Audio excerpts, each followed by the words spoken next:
मसइलो इहो आहे त हे ॻोठु जेको आहे मोहम्मद ज़मा महर जो 200 साल पुराणो ॻोठु आहे।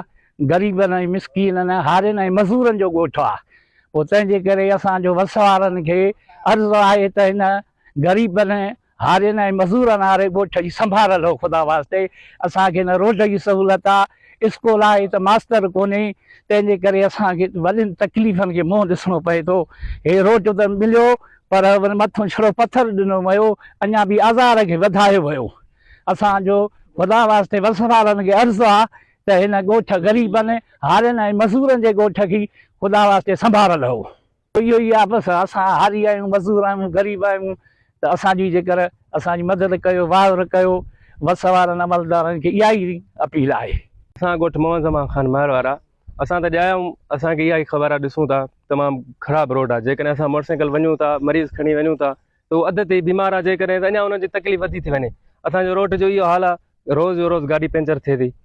ठीकु आहे, इन खां बाद में असां ॼाया आहियूं त असांजे ॻोठ में बिजली न आहे। असांखे इहा ख़बर न आहे त बिजली किथां अचे थी, कीअं छा, बिल्कुलु ऊंदाही में वेठा आहियूं। असांजो जाइज़ मुतालबो आहे, पंहिंजो हक़ था घुरूं। असांजो शुरू खां वठी पी खे वटि रहियो आहे। असांजो अर्ज़ु आहे ज़िले चेयरमैन खे, मीर एजाज़ ख़ान जखराणी, असांजे ॻोठ में सॼो वोट पी खे आहे, को बि कमु न थियो आहे, न बिजली न रोड। ऐं स्कूल जेकॾहिं हाणे बजट आई आहे, उन में बि का बि ॻोठ जो स्कूल जो कमु न आहे, जो उस्ताद न आहे, उन में वेहण जी जॻह न आहे, न निकाल आहे, न पाणी आहे, का बि शइ न आहे। असांजो अर्ज़ु आहे, निमाणो अर्ज़ु आहे, असांखे नज़रअंदाज़ न कयो वञे। असांजे ॻोठ जे लाइ कुझु कयो, महिरबानी। जो मुतालबो सभ खां पहिरियां इहो आहे, तक़रीबन 200 साल गुज़री चुको आहे। हे असांजो अबनि ॾाॾनि जो ॻोठु आहे, पुराणो आहे। जॾहिं असां पैदा थिया आहियूं त अॼु ॾींहं ताईं असां हिन रोड खे मतिलबु मुकमल न ॾिठो आहियूं।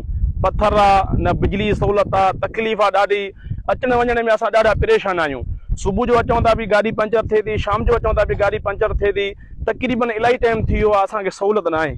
असांजो मुतालबो आहे MN MP खे, हाजी शेर मोहम्मद मुगेरी खे, एजाज़ ख़ान जखराणी खे, त वधि में असांखे सहूलियत अता कई वञे। माना जेतिरो थी सघे त बिजली असांखे ॾे, रस्ता ॾे, रोड ॾे।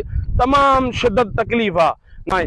असांजो मुतालबो इहो ई आहे त महिरबानी करे असांखे रोड ऐं बिजली ॾिनी वञे। ॻोठ असांजे में जेको आहे त 2010 खां वठी रोड जी सहूलियत मौजूदु न आहे। असां वटि बिजली न आहे।